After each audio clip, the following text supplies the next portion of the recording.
The sound of Colonel Briggs' fist slamming against the concrete wall echoed through the administrative corridor of Fort Meridian like a gunshot. His shadow fell across the small woman pressed against the cold gray surface, her civilian contractor badge hanging askew from her neck. The fluorescent lights overhead cast harsh angles across his weathered face as spittle flew from his lips. "You think this is some kind of game, contractor?" His voice boomed down the hallway, drawing curious glances from personnel emerging from nearby offices. "You think you can waltz onto my base with your fake credentials and stolen valor bullshit? Before we jump back in, tell us where you're tuning in from. And if this story touches you, make sure you're subscribed, because tomorrow, I've saved something extra special for you." But here's what Colonel Briggs doesn't know yet.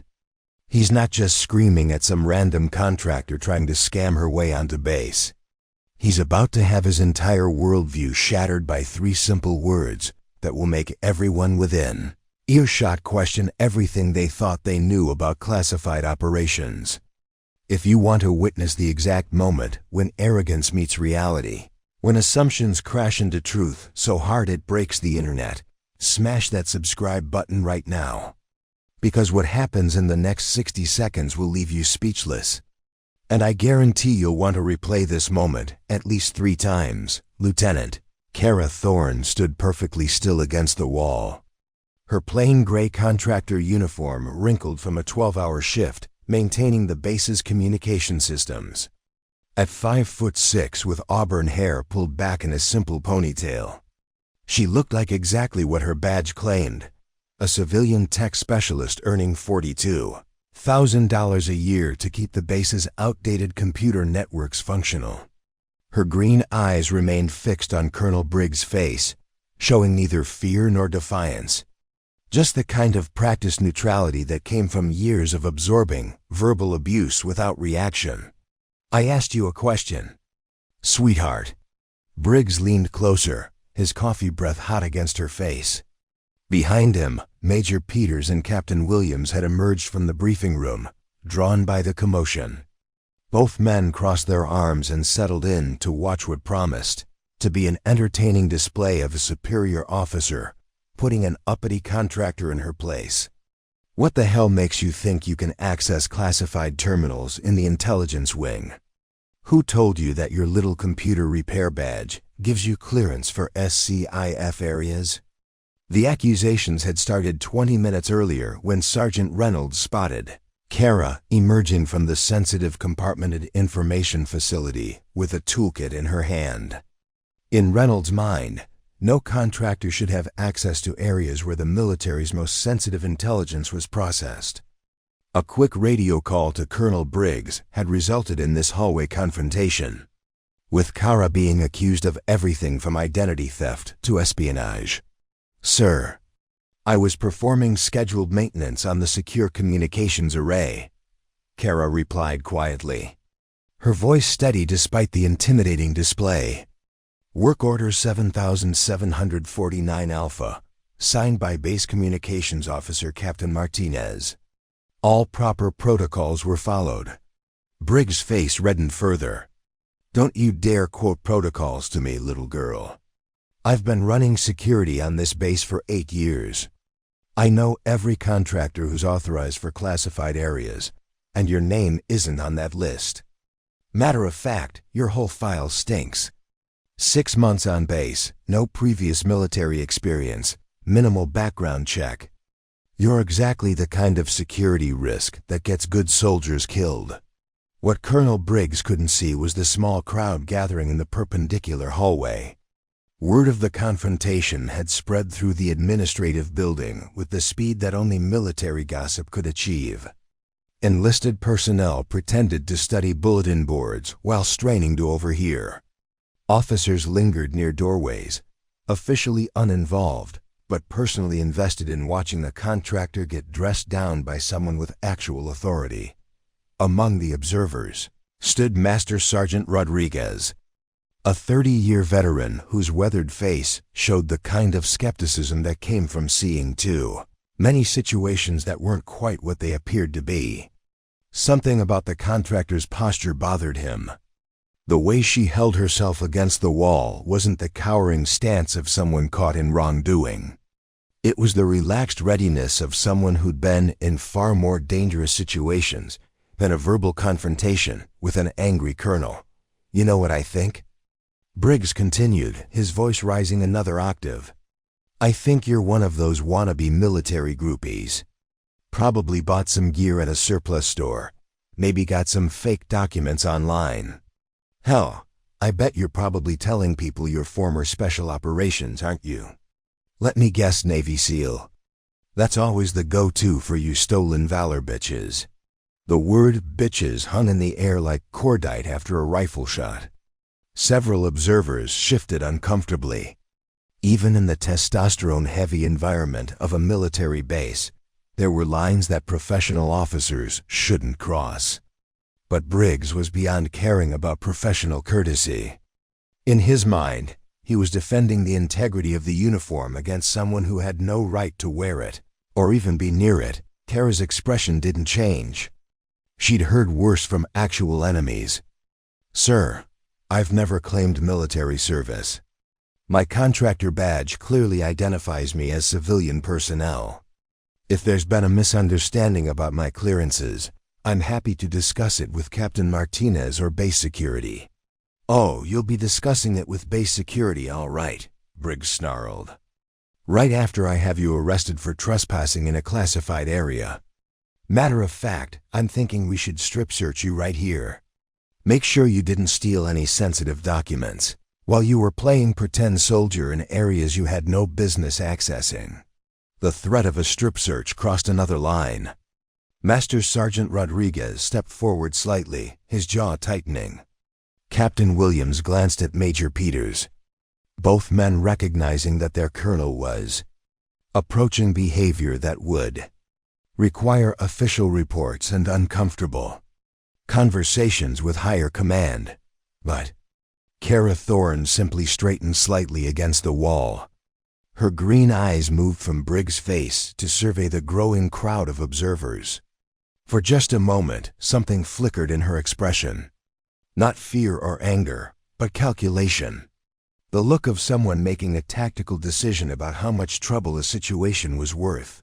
Colonel, she said quietly, her voice carrying a note that hadn't been there before. I need you to step back. Briggs laughed, a harsh sound that echoed off the concrete walls.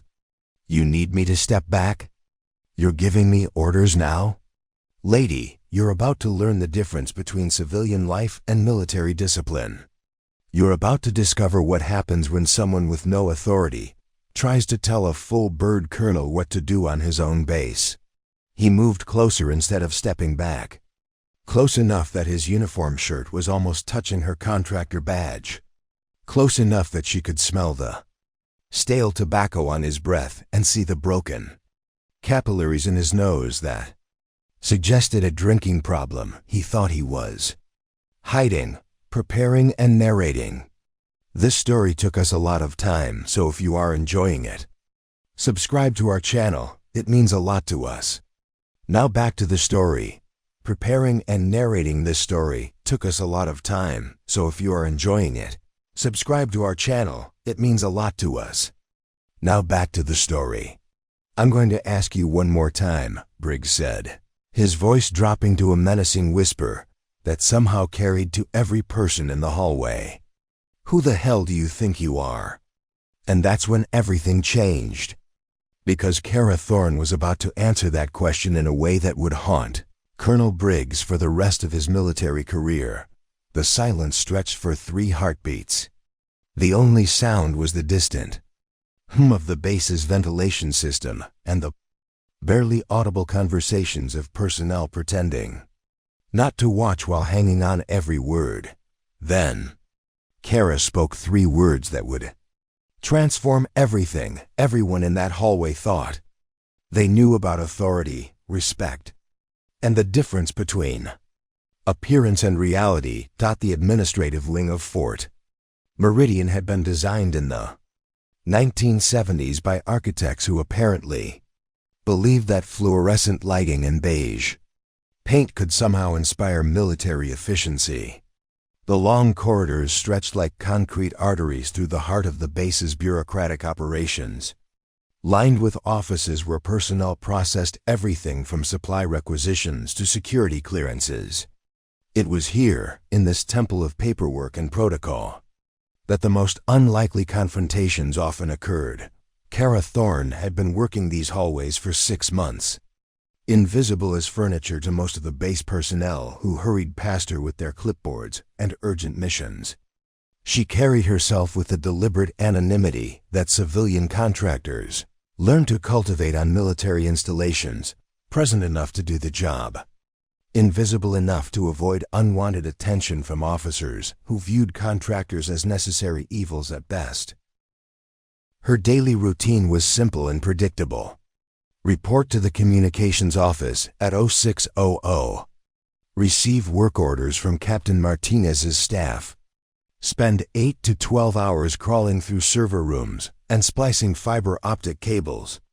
Submit completion reports. Return to her small apartment in the civilian housing area off base. She'd perfected the art of existing in the spaces between military hierarchies, belonging nowhere and therefore going unnoticed. Everywhere. The other contractors on base knew her as the quiet woman who could fix anything electronic and never complained about the impossible deadlines or the condescending treatment from uniformed personnel. Tech specialist Jonas Mueller, a former Army mechanic turned civilian IT support, had tried multiple times to engage her in conversations about her background. Where had she learned advanced network security protocols? Why did her toolkit include equipment that most contractors couldn't afford? How did she troubleshoot complex encryption systems without consulting manuals? Kara's answers were always polite but uninformative. Online courses, YouTube tutorials, trial and error.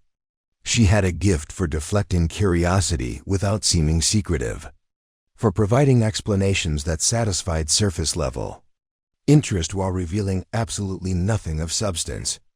Uniformed personnel treated her with the casual dismissal reserved for all civilian support staff. She was a wrench, essentially, a tool to be used when something broke and forgotten when it worked properly.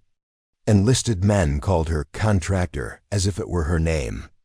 Junior officers barely acknowledged her presence unless they needed something fixed immediately. Senior officers, when they noticed her at all, viewed her through the lens of cost-effectiveness rather than human dignity. Colonel Briggs epitomized this attitude. At 52, he'd spent his entire adult life in uniform, rising through the ranks of military intelligence through a combination of competence, political savvy, and an absolute faith in the importance of hierarchy. He'd served in Afghanistan and Iraq, earned his Bronze Star during a particularly nasty engagement in Ramadi, and had spent the last 8 years running security at Fort Meridian with the iron-fisted approach that had made him both feared and respected. To Briggs, the base was his kingdom, and everyone on it existed within a clear chain of command that began with God, proceeded through the Secretary of Defense and various generals, and eventually reached him.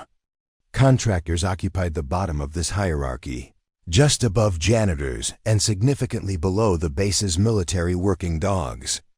They were civilians who'd forfeited any right to respect the moment. They chose money over service. The confrontation had begun innocuously enough. Sergeant Reynolds, a 24-year-old military police officer with more enthusiasm than experience, had been conducting one of his random security sweeps when he spotted Kara emerging from the secure, compartmented information facility. In Reynolds' limited understanding, the SCIF was sacred ground where only the most trusted personnel handled the nation's secrets.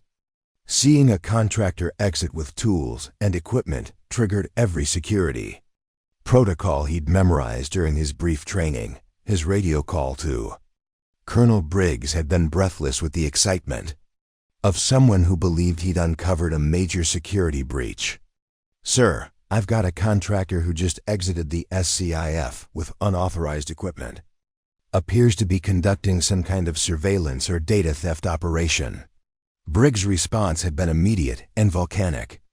He'd abandoned a meeting with visiting Pentagon officials, stormed through the administrative corridors, and cornered Kara outside the intelligence wing with the fury of someone whose personal honor had been questioned. Major Peters and Captain Williams, who'd followed Briggs from the briefing room, represented the kind of officers who'd learned to navigate military politics by supporting whoever held the most power at any given moment. Peters was 41, a logistics specialist who'd never deployed, but had mastered the art of making himself indispensable to senior officers through careful attention to their preferences and prejudices. Williams was younger, 33, a former infantry officer who'd transitioned to intelligence work and spent most of his time trying to convince people he was still a warrior rather than an analyst. Both men saw the confrontation as entertainment rather than a serious security situation. A colonel putting a contractor in her place was the kind of display of authority that reinforced the natural order of things.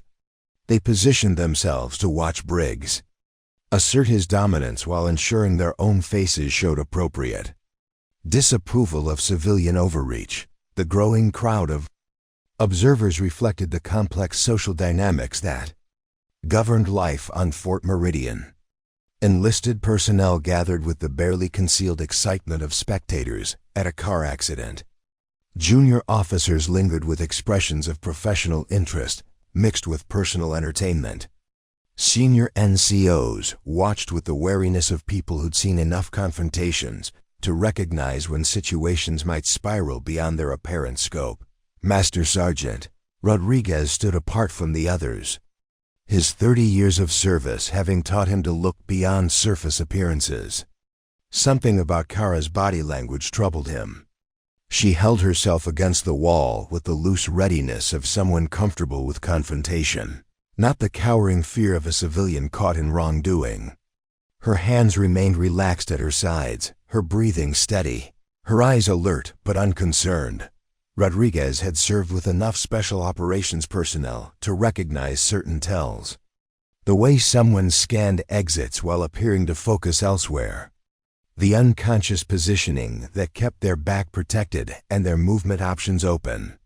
The quality of stillness that came from training rather than intimidation. But these observations seemed impossible. Kara Thorne was a contractor, a civilian, a woman who fixed computers for a living. Her file showed no military background, no special training, no indication that she was anything more than a technically competent support worker who'd somehow ended up with security clearances she didn't deserve. Irony was that everyone present thought they understood exactly what was happening. A military officer was asserting proper authority over a civilian contractor who'd overstepped her bounds. It was a simple morality play about respect for hierarchy, about the importance of knowing one's place in the military order, about the consequences of pretending to be something you weren't. What none of them realized was that they were about to witness the exact opposite.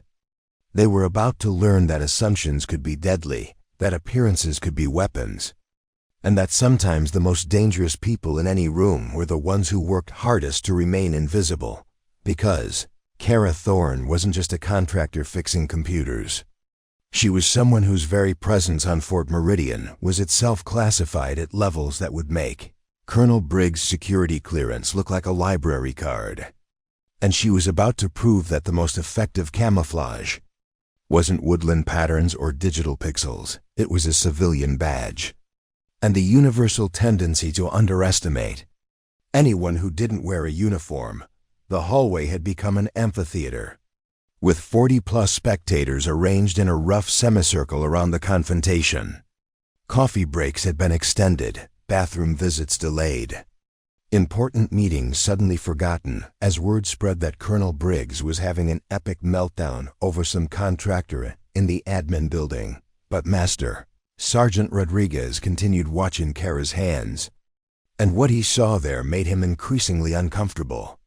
Because those weren't the hands of someone who spent her days typing on keyboards and splicing cables.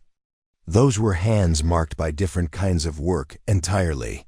The administrative wing's ventilation system hummed with mechanical persistence.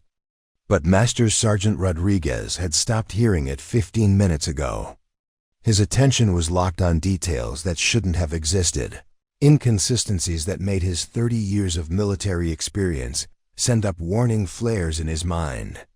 The way Kara Thorne's eyes moved wasn't random. They followed a precise pattern, cataloging every face in the growing crowd, noting every exit, tracking the positions of the 3 uniformed officers who joined Colonel Briggs in his verbal assault. Rodriguez had seen that scanning pattern before, in briefing rooms in Kandahar and Fallujah, performed by operators who lived or died based on their ability to read a room's tactical possibilities in seconds. It was a behavioral signature as distinct as a fingerprint, and it had no business belonging to a civilian contractor who allegedly spent her days running Ethernet cables through server rooms. Captain Martinez had arrived 5 minutes earlier, drawn by reports that one of his contractors was being dressed down by the base commander. He stood near the communications office door, tablet in hand, scrolling through work orders with increasing confusion. According to his records, Kara Thorne had been performing routine maintenance on the secure communications array in the SCIF, maintenance that had been scheduled for weeks and approved at the highest levels. Her clearances weren't just legitimate.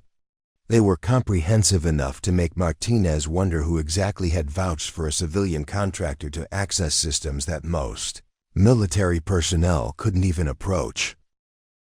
"Sir," Martinez had attempted to interject twice, waving his tablet to show the proper authorization codes. But Colonel Briggs was beyond listening to evidence that contradicted his narrative.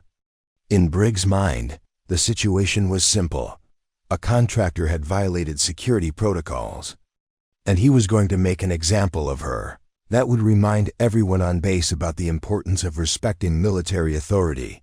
Lieutenant Jennifer Nash, the base's assistant communications officer, had positioned herself near Martinez with her own tablet, cross-referencing Kara's access logs against the SCIF's automated security records. What she found made her frown with the kind of concentration that suggested something didn't add up.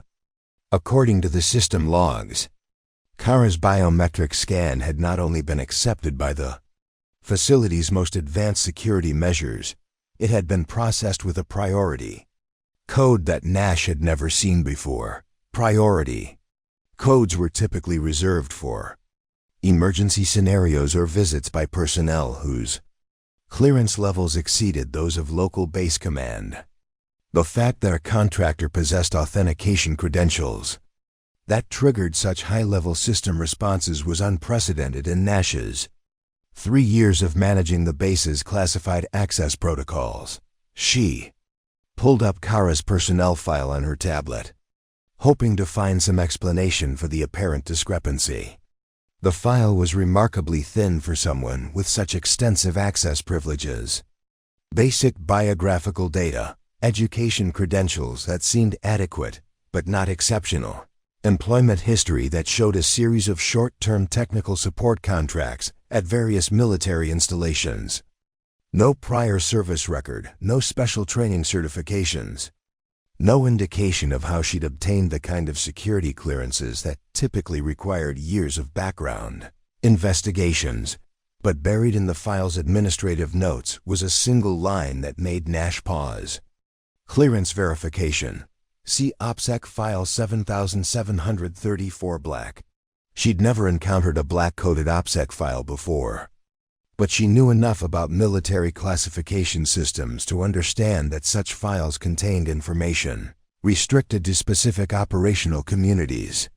The kind of information that explained why certain personnel had access to resources that seemed disproportionate to their apparent roles. Technical specialist Jonas Mueller had been working in the server room, adjacent to the SCIF when the confrontation began.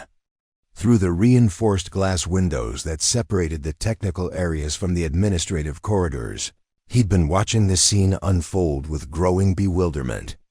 He'd worked alongside Kara for 6 months. And while she'd always been reserved about her background, her technical competence had been undeniable. Mueller remembered the first time he'd watched her troubleshoot a compromised network security system that had stumped the base's entire IT department for 3 days. She'd approached the problem with a methodology that seemed to bypass standard diagnostic procedures entirely, identifying the intrusion vector through analysis techniques that Mueller had never encountered in his 15 years of military and civilian technical work. When he'd asked her about her approach, she deflected with vague references to alternative diagnostic protocols she'd learned through independent study. Now, watching her remain perfectly composed while Colonel Briggs screamed accusations inches from her face, Mueller recognized the same quality of calm competence that had characterized her technical work. She wasn't displaying the nervous energy of someone caught in wrongdoing or the defensive posture of someone being unfairly accused. She was simply waiting, as if the entire confrontation were a minor inconvenience that would resolve itself with proper patience. Dr. Sarah Blackwood, the base's senior intelligence analyst, had emerged from her office when reports of the disturbance reached the intelligence wing. She stood near the back of the gathering crowd, her expression showing the kind of professional interest that came from spending years studying human behavior under stress. Something about Kara's behavioral baseline troubled her, not because it suggested deception, but because it suggested training. Blackwood had consulted on enough psychological evaluations of special operations personnel to recognize certain stress response patterns. The way Kara regulated her breathing wasn't a natural reaction to confrontation. It was a deliberate technique for maintaining operational composure under pressure. Her micro-expressions showed awareness and calculation rather than fear or confusion. Most tellingly, her positioning against the wall wasn't defensive, it was tactical, ensuring that no one could approach her from behind while maintaining clear sight lines to all potential threats. These observations were particularly troubling because they suggested capabilities that had no logical explanation. Kara Thorne's official record showed no military background, no law enforcement experience, no training that would account for the kind of stress inoculation that Blackwood was witnessing. Yet her behavioral patterns were consistent with personnel who'd received extensive preparation for high-stress operational environments. Corporal Davies, a young military police officer assigned to base security, had been monitoring the situation from his position near the main corridor intersection. His radio crackled periodically with updates from Sergeant Reynolds, who was coordinating with base security to prepare for Kara's potential arrest. But Davies found himself increasingly uncomfortable with the direction the confrontation was taking. He'd processed dozens of security violations during his 2 years at Fort Meridian, and they typically followed predictable patterns. Legitimate violators showed obvious signs of guilt or panic when confronted. Innocent personnel who'd made procedural errors displayed confusion mixed with earnest attempts to explain themselves. What Davies was observing didn't fit either category. Kara's responses to Colonel Briggs' accusations were textbook perfect, respectful, factual, and completely unintimidated. She answered direct questions with precise information, offered cooperation with investigations, and maintained professional courtesy despite increasingly hostile treatment. Davies had never seen a civilian contractor handle aggressive questioning from senior officers with such practiced competence. Major Peters had been studying Kara's face during the extended confrontation, looking for tells that might indicate deception or hidden agendas. What he found instead was the kind of situational awareness that military officers spent years developing through training and experience.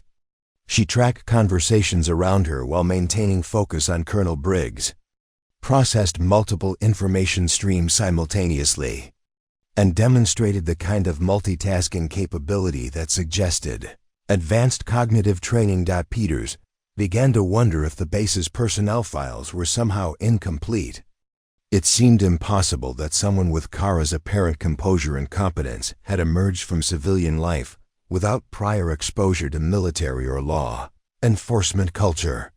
Her familiarity with protocol, her comfort with hierarchy, her understanding of proper communication under stress, all of these suggested background experiences that didn't appear in her official record. Captain Williams had been recording the confrontation on his phone, initially planning to share it later as an example of proper command presence. But as he watched Kara's responses through his camera's screen, he began to notice details that seemed inconsistent with her supposed role as a civilian contractor. Her posture remained perfectly erect despite being pressed against a wall. Her breathing never accelerated despite sustained verbal assault. Most significantly, her eyes showed none of the rapid movement patterns typical of people experiencing stress or fear. Instead, they demonstrated the kind of controlled scanning behavior that Williams associated with personnel trained in threat assessment. The growing crowd had reached nearly 50 people, representing every department and pay grade present in the administrative building. Word of the confrontation had spread through the base's informal communication networks with the speed that only military gossip could achieve. Yet despite the audience and the escalating accusations, Kara continued to display the same unflappable calm that had characterized her entire time at Fort Meridian. Master Sergeant Rodriguez made a decision. He approached Lieutenant Nash, speaking quietly to avoid drawing Colonel Briggs' attention. "Ma'am, I need you to run a deeper background check on our contractor. Something's not adding up here." Nash looked up from her tablet, her expression showing similar concern. "Already started, Sergeant. But I'm hitting classification barriers that shouldn't exist for civilian personnel. Her file has administrative flags that reference systems I don't have access to." Rodriguez nodded grimly. 30 years of military service had taught him to recognize situations that were more complex than they appeared. And every instinct he developed during those decades was telling him that Kara Thorne was not what she seemed to be. The question was whether Colonel Briggs would realize his mistake before he made it impossible to recover from. Colonel Briggs had drawn a larger audience than he'd intended, but the attention only seemed to fuel his righteous indignation.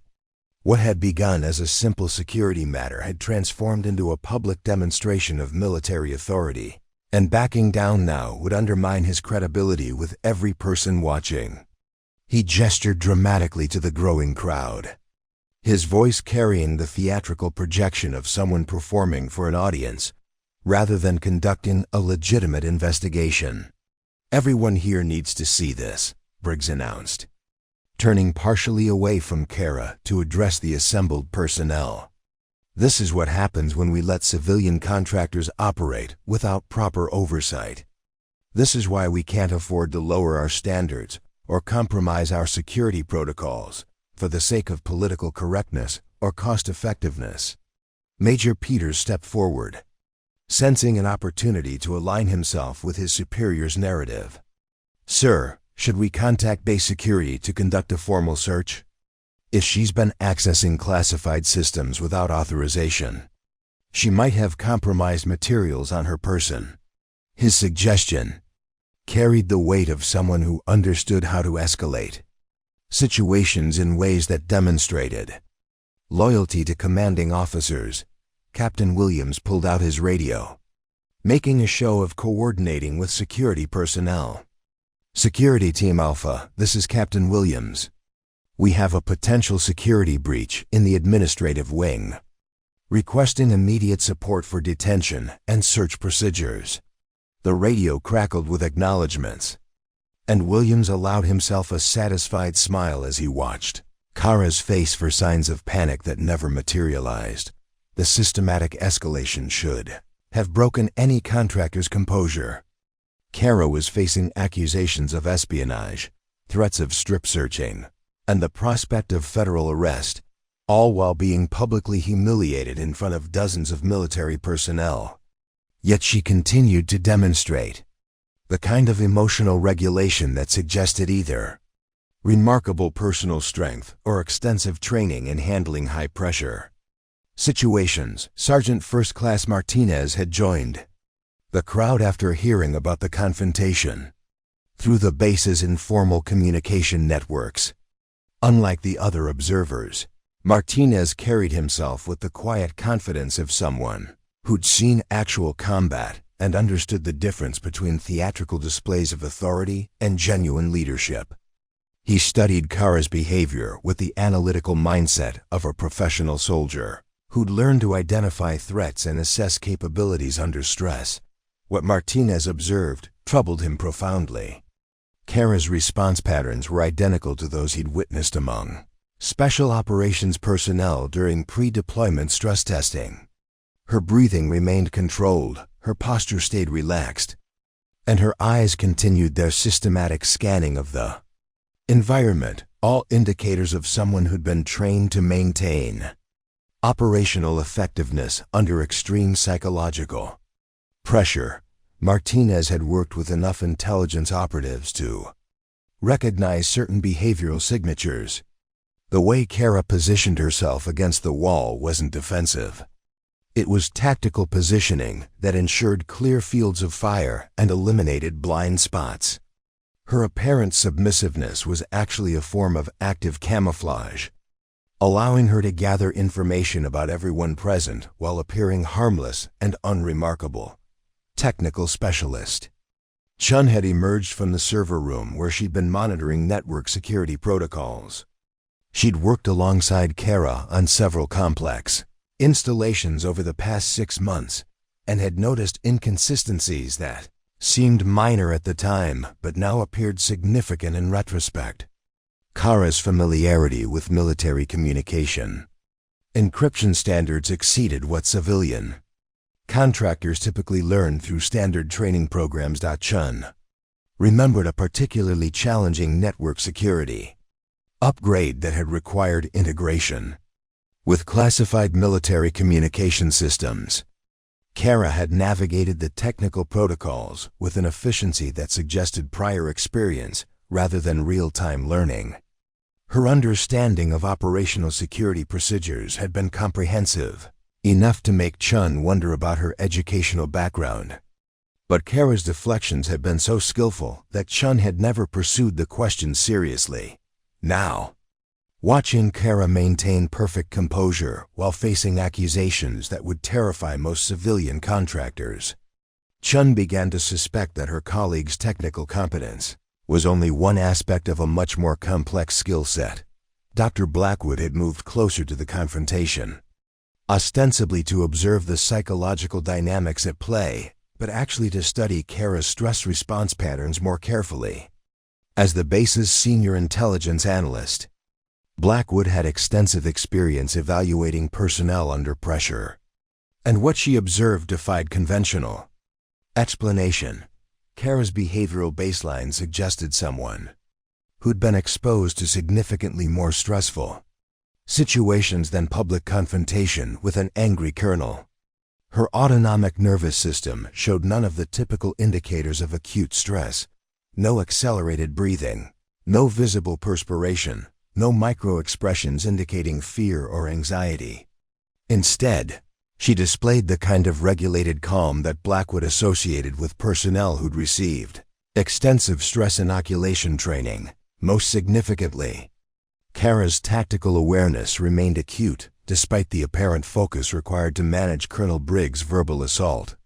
She continued tracking the positions and movements of everyone in the corridor, maintained awareness of exit routes, and demonstrated the kind of multitasking capability that suggested advanced cognitive training. These weren't skills that civilian contractors develop through routine technical work. Lieutenant Nash had been pursuing her investigation into Kara's clearance codes with increasing frustration. Every attempt to access deeper background information hit classification barriers that required authorization levels exceeding Nash's security clearance. The administrative flags in Kara's file referenced operational security protocols that Nash had never encountered, suggesting that her clearances were managed through channels completely separate from normal base personnel. Administration. Nash's attempts to contact the offices that had originally processed Kara's clearances had been met with automated responses, indicating that such information was restricted to personnel with special access authorizations. The bureaucratic stonewalling suggested that Kara's background involved elements that were compartmentalized beyond the scope of normal military administrative procedures. Colonel Briggs had noticed Nash's attempts to access additional information and interpreted her difficulties as confirmation of his suspicions. See that, everyone? Lieutenant Nash can't even verify this woman's clearances through normal channels. That's because they're fake, fabricated by someone who thought they could fool military security with forged documents and stolen credentials. The accusation of document forgery represented a serious escalation that moved beyond administrative violations into federal criminal territory. Several observers shifted uncomfortably, recognizing that false accusation of such charges could have severe consequences for both the accused and the accuser if the allegations proved unfounded. Kara finally spoke again, her voice carrying the same respectful tone she'd maintained throughout the confrontation. Colonel, I understand your concerns about security protocols. Would you like me to contact my administrative liaison to clarify the authorization procedures for my current assignment? The offer was reasonable and professional, suggesting cooperation rather than evasion. But Briggs interpreted it as an attempt to waste time or create confusion through bureaucratic maneuvering. Your administrative liaison? You mean your handler, the person who helped you fabricate your credentials? Nice try, sweetheart, but we're not falling for any more of your games. The dismissal of legitimate administrative procedures troubled several of the senior NCOs present. Master Sergeant Rodriguez exchanged glances with Sergeant First Class Martinez, both men recognizing that Colonel Briggs was allowing personal animosity to override proper investigative protocols. Professional military investigations followed established procedures specifically to prevent emotional reactions from compromising objective fact-finding. Captain Martinez had been attempting to interject with documentation showing the legitimacy of Kara's work orders, but Colonel Briggs continued to ignore evidence that contradicted his preferred narrative. The captain's tablet contained comprehensive records showing that Kara's access to classified systems had been properly authorized through official channels. But Briggs seemed determined to proceed with his accusations. Regardless of contradictory evidence, the situation had developed its own momentum, driven by Colonel Briggs' need to justify his initial aggressive response rather than any genuine security concerns. What had begun as a routine inquiry into possible protocol violations had transformed into a public display of military authority that would be difficult to reverse without significant loss of face for everyone involved. But Master Sergeant Rodriguez continued studying Kara's behavioral patterns, and what he observed convinced him that the situation was far more complex than it appeared. Because people with Kara's apparent stress, tolerance, and tactical awareness didn't emerge from civilian backgrounds. Without extensive preparation, the kind of preparation that left institutional fingerprints in personnel files. The question was whether those fingerprints existed in databases that required clearance levels exceeding those of base personnel, and whether Colonel Briggs would discover his mistake before making it impossible to recover from.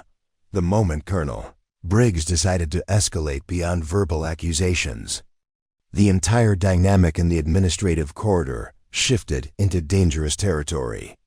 His radio crackled as he contacted base security directly, bypassing normal procedural channels in favor of immediate action that would demonstrate his authority to everyone present. Security Control, this is Colonel Briggs. I have a confirmed security breach in Admin Building, Alpha, requesting immediate response team for detention and interrogation of a civilian contractor suspected of espionage activities. Classification level: immediate threat to base security. The radio transmission sent ripples of tension through the assembled crowd. Espionage accusations carried federal implications that extended far beyond military administrative discipline. Several junior officers exchanged uncomfortable glances, recognizing that they were witnessing either the exposure of a genuine security threat or the catastrophic overreach of a senior officer whose judgment had been compromised by personal animosity. Kara's response to the escalation was precisely what troubled Master Sergeant Rodriguez most. Instead of displaying the panic or desperate protestations that would characterize an innocent civilian facing false accusations, she simply nodded slightly and shifted her position against the wall. The movement was subtle but tactically significant. She'd adjusted her stance to provide better leverage for defensive movement while maintaining the appearance of passive compliance. Rodriguez had seen that exact repositioning technique demonstrated in advanced combat training courses designed for personnel who might face capture or interrogation. It was a method for maintaining readiness while appearing submissive, allowing an operative to respond instantly to changing tactical situations without telegraphing their capabilities to potential captors. Security Team Alpha arrived within 3 minutes. Led by Staff Sergeant Thompson, a 10-year military police veteran whose professional competence had earned him responsibility for high-priority security incidents. Thompson approached the situation with the methodical caution of someone who'd learned that initial reports rarely captured the full complexity of any security matter. Colonel Briggs. Staff Sergeant Thompson reporting. Please brief me on the security situation requiring immediate detention protocols. Thompson's tone was respectful but formal, indicating his awareness that rapid escalation often led to complications that could be avoided through proper procedural adherence. Briggs gestured dramatically toward Kara, his voice carrying the conviction of someone who'd convinced himself that his assumptions were factual. Staff Sergeant, this civilian contractor has been conducting unauthorized surveillance in classified areas. She's been accessing secure communication systems without proper clearance, potentially compromising operational security through espionage activities. Thompson's expression remained professionally neutral, but his eyes moved to Captain Martinez, whose repeated attempts to present contradictory documentation had been consistently ignored by Colonel Briggs. Sir, has this accusation been verified through standard security protocols? Have we confirmed that the contractor's access was unauthorized through proper administrative channels? The question represented exactly the kind of procedural verification that Briggs had been avoiding in favor of immediate action. Martinez stepped forward quickly, tablet extended to show the relevant documentation. Staff Sergeant, I have the work orders and clearance authorizations for Contractor Thorne's activities in the SCIF. Everything appears to be properly documented and approved through official channels. Briggs' face reddened further as he watched his narrative being challenged by procedural evidence. Captain Martinez, those documents could be fabricated. We're dealing with someone sophisticated enough to forge clearance credentials and create false work orders. Standard verification procedures aren't adequate for this level of security threat.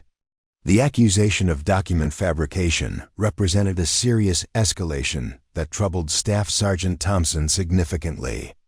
Allegations of forged military documents required investigation through specialized channels designed to handle potential intelligence operations. Such investigations couldn't be conducted through field detention but required coordination with federal law enforcement agencies equipped to handle complex security matters. Dr. Blackwood had been observing Kara's behavioral responses to the escalating accusations with increasing professional interest. As each new threat was introduced, detention, interrogation, federal charges, Kara's stress indicators remained completely stable. Her autonomic nervous system showed none of the typical responses to acute psychological pressure that Blackwood would expect from civilian personnel facing such serious accusations. More significantly, Kara's cognitive processing appeared to be operating on multiple levels simultaneously, while maintaining appropriate responses to Colonel Briggs' verbal assault. She was clearly conducting tactical assessment of the arriving security personnel, evaluating equipment configurations, noting positioning patterns, and calculating response options. This kind of multitasking cognitive capability suggested training that extended far beyond civilian technical education. Technical specialist. Mueller had been monitoring the situation from his position near the server room. But now he approached Staff Sergeant Thompson with information that seemed relevant to the security investigation. "Staff Sergeant, I've worked with Contractor Thorne for 6 months. Her technical competence has been exceptional, but there have been aspects of her work that seem to exceed standard civilian training." Thompson turned his attention to Mueller, recognizing that colleague observations might provide valuable context for evaluating the situation. "Can you be more specific about these competence discrepancies?" Mueller glanced nervously at Colonel Briggs before continuing. "She's demonstrated familiarity with military communication encryption standards that civilian contractors typically don't encounter. Her troubleshooting methodologies for network security breaches have been more sophisticated than what I'd expect from standard technical training. And her understanding of operational security protocols has seemed almost intuitive rather than learned." The observations supported neither Colonel Briggs' espionage theory nor the simple explanation of routine contractor maintenance. Instead, they suggested that Kara possessed capabilities that didn't align with her official background but weren't necessarily indicative of hostile intent. Lieutenant Nash had been pursuing her investigation into Kara's clearance authorizations with increasing determination, but her efforts continued hitting administrative barriers that seemed designed to prevent routine verification procedures. The classification flags in Kara's file referenced operational security protocols that Nash had never encountered during her 3 years managing base communication. Security. She approached Staff Sergeant Thompson with her findings, speaking quietly to avoid escalating Colonel Briggs' agitation further. "Staff Sergeant, I'm encountering unusual administrative barriers when attempting to verify this contractor's clearance codes. The authorization references seem to be managed through channels that require security clearances exceeding normal base administrative levels."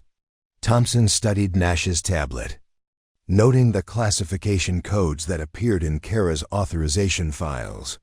His military police training had included exposure to various security classification systems, but several of the codes in Kara's file were unfamiliar to him.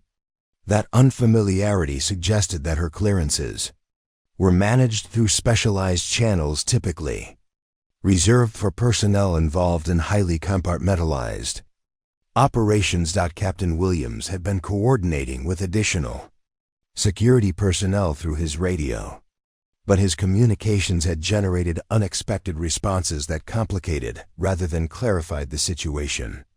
When he'd requested background verification through standard military personnel databases, he'd received automated responses indicating that such information required special access authorizations. "Staff Sergeant," Williams reported, "I'm getting unusual responses when attempting to access standard background verification for this contractor. The system is indicating that her personnel information is managed through specialized channels that require clearance levels above our current authorization."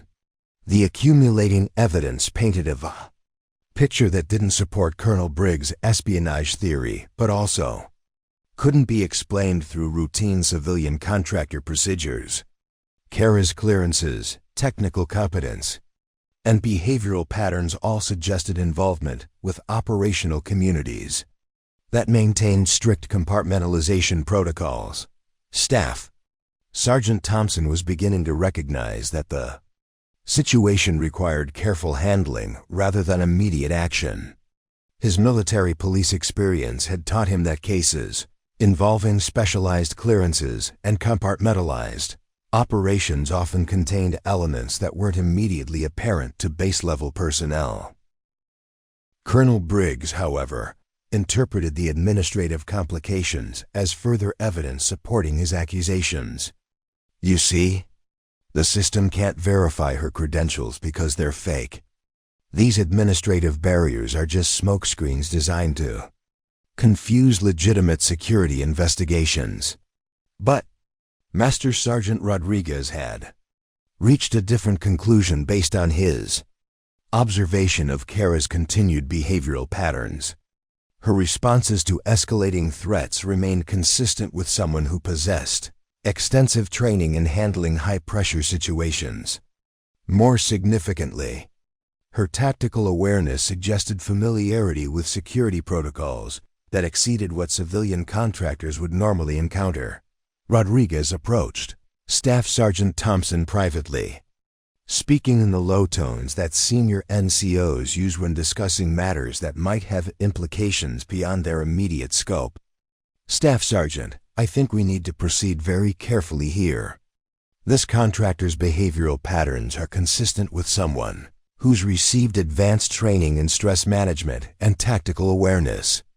That's not something you get from civilian technical education. Thompson nodded grimly. 30 years of combined military police experience had taught both men to recognize situations that were more complex than they initially appeared. And every professional instinct they'd developed was indicating that Kara Thorne represented something that couldn't be explained through either espionage accusations or routine contractor procedures. The question was whether Colonel Briggs would allow proper investigative procedures to proceed, or whether his personal investment in his initial accusations would drive him to actions that might have serious consequences for everyone involved. The demonstration that changed everything began with a simple request from Staff Sergeant Thompson. Faced with conflicting evidence and administrative complications that defied easy explanation, he made a decision that would expose capabilities no civilian contractor should possess. "Ma'am," Thompson addressed Kara directly, his tone respectful but formal. "Given the security concerns that have been raised, I need to ask you to submit to a standard field assessment. This will help us verify your technical competencies and resolve questions about your authorization to access classified systems." Colonel Briggs stepped forward aggressively, clearly anticipating vindication through formal testing. "Excellent idea, Staff Sergeant. Let's see how well our supposed expert performs when she can't rely on stolen credentials or forged documentation. I want everyone here to witness this." Thompson gestured toward a portable testing station that Corporal Davies had wheeled into the corridor from the adjacent communications office.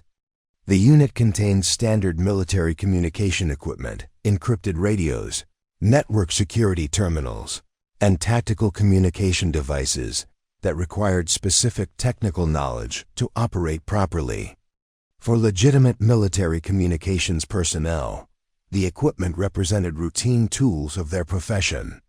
For civilian contractors with basic technical training, it would present insurmountable challenges. "The assessment involves 3 components," Thompson explained to the assembled crowd, his voice carrying clearly through the corridor. "First, encrypted communication protocol configuration. Second, network security breach identification and resolution. Third, tactical communication equipment operation under simulated stress conditions." Captain Martinez approached Thompson with obvious concern. "Staff Sergeant, these assessment protocols are designed for military communications specialists with years of specialized training. Expecting a civilian contractor to demonstrate competence with tactical equipment Seems unreasonable and potentially unsafe. Briggs overruled Martinez's objection with theatrical authority. "Captain, if this woman has been accessing our most sensitive communication systems, she should be able to demonstrate basic competence with the equipment she's allegedly been maintaining. If she can't pass these assessments, it proves she's been operating outside her legitimate scope of work." The logic was flawed but compelling to observers who lacked technical expertise. Several junior officers nodded approvingly, accepting Briggs' reasoning that legitimate access should correlate with demonstrable competence. What they failed to understand was that the assessment protocols had been designed to evaluate military specialists, not civilian support personnel, whose roles involve different aspects of technical maintenance. Kara approached the testing station without hesitation, her movements carrying the confident efficiency of someone completely comfortable with the equipment before her. She studied the array of devices for approximately 30 seconds, her eyes moving systematically across control interfaces, connection protocols, and diagnostic displays. Dr. Blackwood watched this preliminary assessment with intense professional interest. Kara's examination of the equipment wasn't random exploration, but systematic evaluation following methodologies that Blackwood recognized from advanced technical training programs. She was conducting rapid capability assessment, identifying system configurations, and developing operational approaches with the kind of structured thinking that suggested extensive prior experience. "Ready when you are," Kara announced quietly, her voice carrying none of the nervousness that civilian personnel typically displayed when faced with unfamiliar military equipment. Thompson checked his stopwatch and activated the assessment protocols. "Begin with encrypted communication configuration. You have 8 minutes to establish secure communication links between 3 tactical radio units using current operational encryption standards." The time limit had been established based on performance expectations for qualified military communications specialists. Civilian contractors would typically require significantly longer periods to accomplish the same tasks. Assuming they possessed the necessary knowledge at all, Kara's hands moved across the equipment with fluid precision that made several observers step closer for better visibility. She navigated encryption menus, configured frequency assignments, and established communication protocols with the kind of automatic competence that suggested muscle memory rather than conscious problem-solving. Technical specialist. Chun watched with growing amazement as Kara demonstrated familiarity with operational procedures that Chun had never seen her use during their routine maintenance work together. The encryption protocols Kara was configuring were restricted to personnel with specialized security clearances, yet she was implementing them with the effortless efficiency of someone who used them regularly. "Encrypted communication links established," Kara announced. After precisely 4 minutes and 37 seconds, she had completed the assessment in approximately half the allocated time, while demonstrating technical competence that exceeded the performance standards for qualified military specialists. Staff Sergeant Thompson checked the equipment configurations, his expression showing surprise mixed with professional admiration. All protocols correctly implemented. Encryption standards properly configured. Communication security measures activated according to current operational requirements. Colonel Briggs stared at the results with obvious confusion, his confidence in his accusations beginning to waver as evidence contradicted his preferred narrative. "That was probably just luck," he muttered, though his voice lacked the conviction he'd displayed earlier. "Let's see how she handles the network security assessment." Thompson activated the second phase of the evaluation, which involved identifying and resolving simulated network security breaches designed to test advanced technical knowledge and problem-solving capabilities. The scenarios had been developed by military cybersecurity specialists and typically challenged even experienced personnel.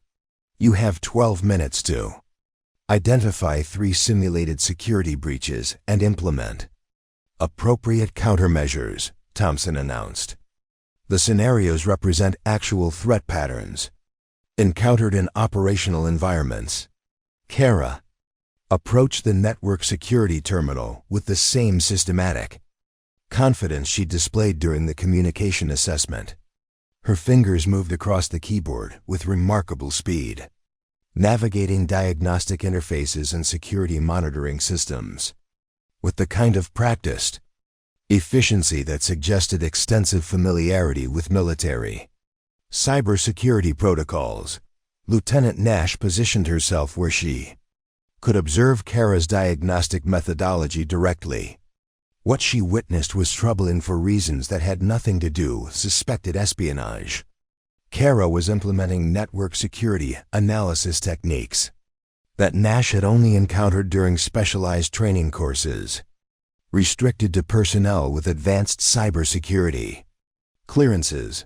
The problem-solving approaches Kara employed weren't standard civilian information technology procedures but specialized methodologies developed specifically for military network defense operations. She was using diagnostic tools and analytical frameworks that civilian contractors wouldn't normally access.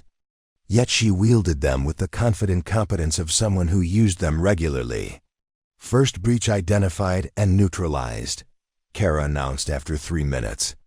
Advanced persistent threat using compromised user credentials to establish backdoor access. Countermeasures implemented through credential rotation and access control modification. Her technical language was precise and professional, using terminology that indicated comprehensive understanding of military cybersecurity concepts. More significantly, her identification of the threat vector had been remarkably rapid, suggesting either exceptional analytical capabilities or prior experience with similar security scenarios. Second breach identified, she continued after 2 additional minutes. State-sponsored malware attempting to exfiltrate classified communication protocols through encrypted data channels. Implementing network isolation and forensic preservation protocols. The accuracy and speed of her analysis were exceptional, even by military standards. She had correctly identified sophisticated threat scenarios and implemented appropriate countermeasures while maintaining system functionality, a combination of skills that required extensive training and practical experience. That Master Sergeant Rodriguez felt a cold certainty settling in his mind as he watched Kara's performance. Her technical competence wasn't just impressive.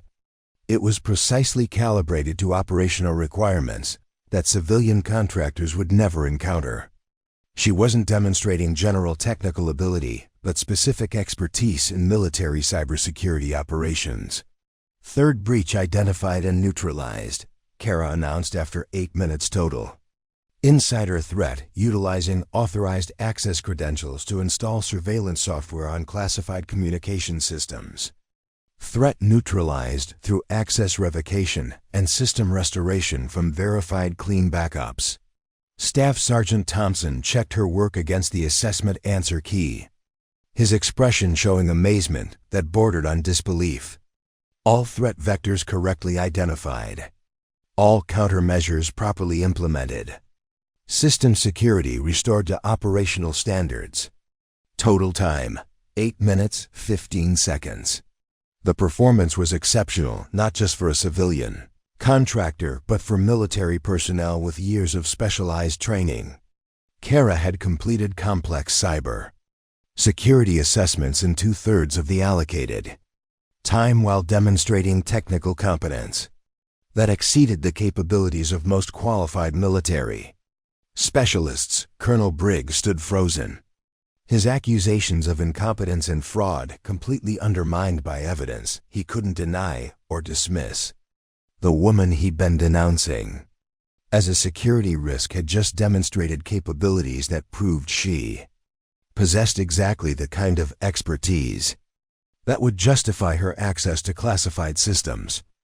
Master Sergeant Rodriguez understood that the Demonstration had revealed something far more significant than technical competence. Kara's performance indicated training and experience that couldn't be explained through civilian education or routine military contractor programs. She had displayed operational capabilities that were typically restricted to personnel involved in highly specialized military operations. The question was no longer whether Kara belonged on the base, but why someone with her obvious qualifications was working as a routine contractor rather than serving in a capacity commensurate with her exceptional abilities. The third phase of Staff Sergeant Thompson's assessment represented the most challenging component of the evaluation protocol, designed to test operational competence under simulated stress conditions that replicated real-world tactical communication scenarios. Thompson activated a comprehensive testing environment that combined multiple communication systems with time-pressure elements and deliberate interference patterns designed to overwhelm personnel who lacked extensive training. Final assessment phase involves tactical communication coordination under combat simulation conditions. Thompson announced to the assembled crowd, "You'll need to establish and maintain communication links between 4 separate tactical units while managing encrypted data transmission and responding to simulated jamming attempts. Time limit is 15 minutes, with performance degradation penalties for any communication failures." The assessment represented exactly the kind of high-pressure operational scenario that would challenge experienced military communication specialists. Civilian contractors, regardless of their technical competence, would typically find such evaluations impossible to complete successfully due to their lack of exposure to tactical communication protocols and stress management training. Colonel Briggs positioned himself directly in front of the testing station, determined to witness what he expected would be Kara's inevitable failure when faced with operational requirements that exceeded civilian capabilities. "This is where we'll see the truth," he announced confidently. "Academic knowledge and basic technical skills won't be sufficient for real tactical communication requirements." Dr. Blackwood had moved closer to observe Kara's stress response patterns during the most demanding phase of the assessment. What she witnessed confirmed her growing suspicions about Kara's background and training. Instead of showing increased anxiety or hesitation when faced with complex operational requirements, Kara displayed the kind of focused calm that characterized personnel with extensive experience managing high-stress tactical situations. Thompson activated the simulation, and immediately the testing environment filled with multiple communication signals, encrypted data streams, and deliberate interference patterns designed to create cognitive overload. The assessment required simultaneous management of several complex technical tasks while maintaining situational awareness and responding to changing tactical requirements. Kara's response to the simulation was immediate and comprehensive. Her hands moved across multiple control interfaces with practiced efficiency while her eyes tracked information displays showing communication status, encryption protocols, and tactical positioning data. She was clearly operating according to established procedures that had been internalized through extensive repetition, rather than consciously learned through academic study. Tactical Unit Alpha. "This is Communications Control."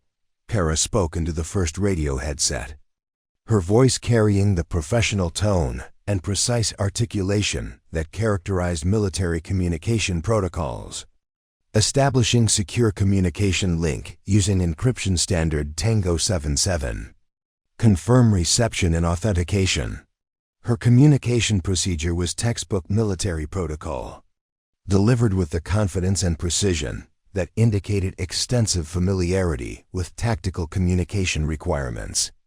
She wasn't reading from manuals or following written instructions, but operating according to internalized knowledge that allowed her to manage multiple communication streams simultaneously. Lieutenant Nash watched with increasing amazement as Kara demonstrated capabilities that Nash had only observed among personnel with years of specialized training in tactical communication operations.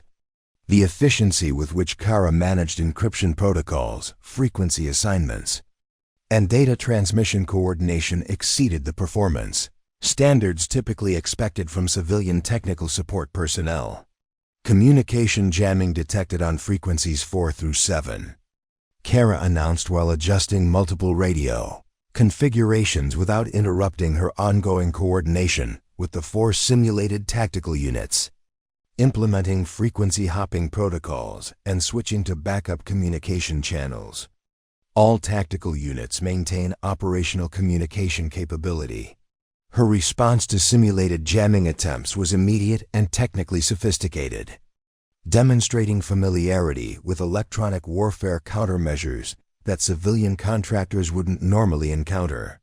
She was implementing advanced communication security procedures with the automatic competence that suggested extensive operational experience rather than academic knowledge. Technical specialist.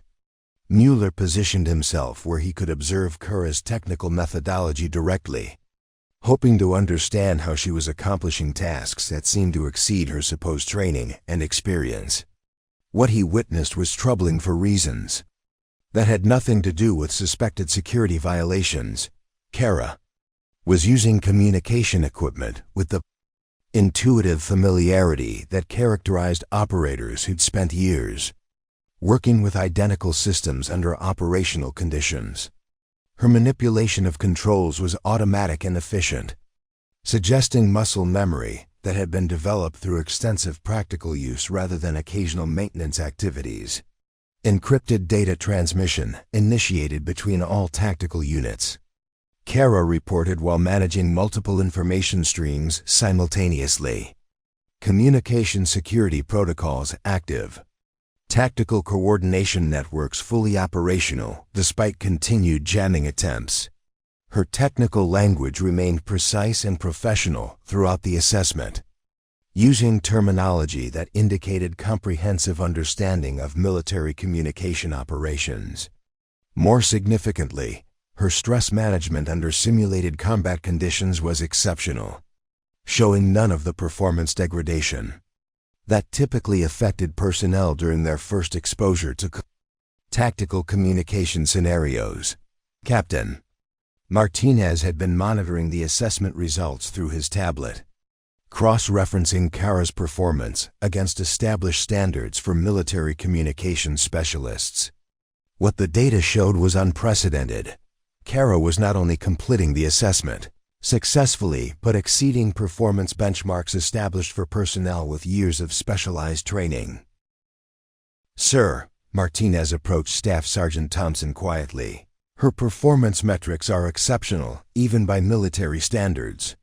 She's completing complex coordination tasks in approximately 60% of the allocated time while maintaining perfect accuracy across all operational requirements.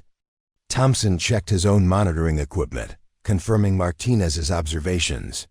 Kara's performance was indeed extraordinary, demonstrating technical competence that exceeded the capabilities of most qualified military personnel. Her ability to manage multiple complex systems under simulated stress conditions indicated training and experience that couldn't be explained through civilian contractor background. Sergeant First Class Rodriguez had been studying Kara's behavioral patterns throughout the assessment, focusing particularly on her stress response characteristics and tactical awareness maintenance. What he observed convinced him that Kara possessed training that extended far beyond civilian technical education. Her multitasking capabilities were remarkable, allowing her to manage complex technical requirements while maintaining situational awareness and monitoring the reactions of everyone present. She was clearly operating on multiple cognitive levels, simultaneously processing technical data while conducting tactical assessment of her environment. A combination of capabilities that suggested advanced training in operational psychology and stress management.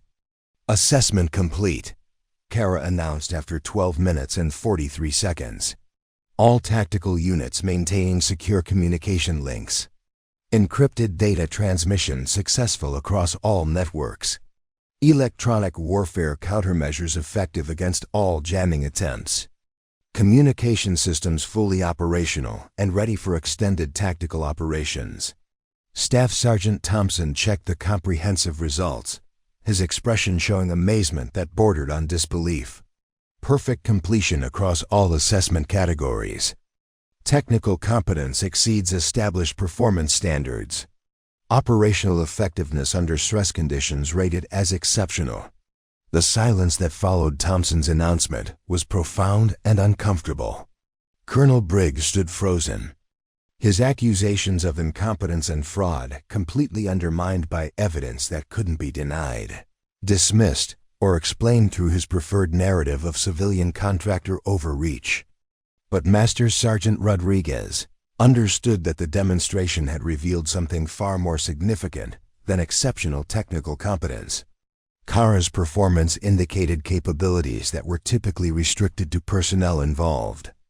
In highly classified operational communities that maintain strict compartmentalization protocols, specifically to protect the identities and capabilities of their members. Lieutenant Nash had been running additional background checks throughout the assessment, hoping to find administrative records that might explain Kara's exceptional capabilities. Her investigation had continued encountering classification barriers. That prevented routine verification of personnel information, suggesting that Kara's background involved elements managed through specialized channels. Staff Sergeant, Nash reported quietly, I'm still encountering administrative restrictions when attempting to verify this contractor's complete background. The classification codes in her file reference operational security protocols that require clearance levels exceeding normal base administrative access. Dr. Blackwood approached Thompson with her professional assessment of Kara's behavioral patterns during the evaluation. Staff Sergeant, this individual's stress response characteristics and tactical awareness capabilities are consistent with personnel who've received extensive training in high-pressure operational environments. Her performance indicates background experiences that aren't reflected in her official contractor documentation. The accumulating evidence painted a picture that couldn't be explained through routine civilian contractor procedures or Colonel Briggs' espionage accusations. Kara possessed technical capabilities, operational competence, and stress management skills that suggested involvement with specialized military communities that operated under strict classification protocols. Thompson was beginning to understand that the situation required investigation through channels designed to handle personnel with compartmentalized backgrounds rather than standard base security procedures. His military police training had exposed him to protocols for managing situations involving personnel whose complete backgrounds couldn't be verified through routine administrative channels. The question was whether Colonel Briggs would allow proper investigative procedures to proceed, or whether his personal investment in his initial accusations would drive him to actions that might have serious consequences for everyone involved, including himself. The moment that shattered everyone's assumptions began with a phone call that Staff Sergeant Thompson received on his secure military communication device. The caller identification showed only a series of numbers and letters that Thompson recognized as belonging to classification levels far exceeding normal base operations. His expression shifted from professional curiosity to serious concern as he answered the encrypted call. Staff Sergeant Thompson, this is Deputy Director Harrison, Joint Special Operations Command. I need to speak with you immediately regarding a situation involving contractor personnel at your location. Is this line secure for classified discussion? Thompson's face went pale as he recognized the authority level of the calling office. Joint Special Operations Command represented the highest echelons of military special operations oversight, dealing with personnel and operations that existed at classification levels that most military personnel never encountered. Yes, sir, this line is secure. How can I assist you? Staff Sergeant, we've been monitoring a situation at Fort Meridian involving accusations against a contractor identified as Kara Thorne. I need you to understand that this individual's background involves operational security considerations that require immediate intervention to prevent compromise of ongoing classified activities. The words hit Thompson like a physical blow. JSOC didn't involve itself in routine-based security matters, unless those matters threatened operations that existed at the highest levels of national security classification. The fact that they were calling about Kara suggested that the situation had implications extending far beyond Colonel Briggs' accusations of contractor fraud. Colonel Briggs had positioned himself close enough to overhear portions of Thompson's conversation, and what he heard made his face drain of color.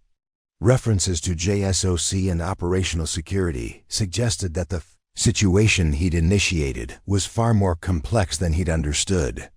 His confidence in his accusations began to crumble as he realized he might have made a catastrophic error in judgment.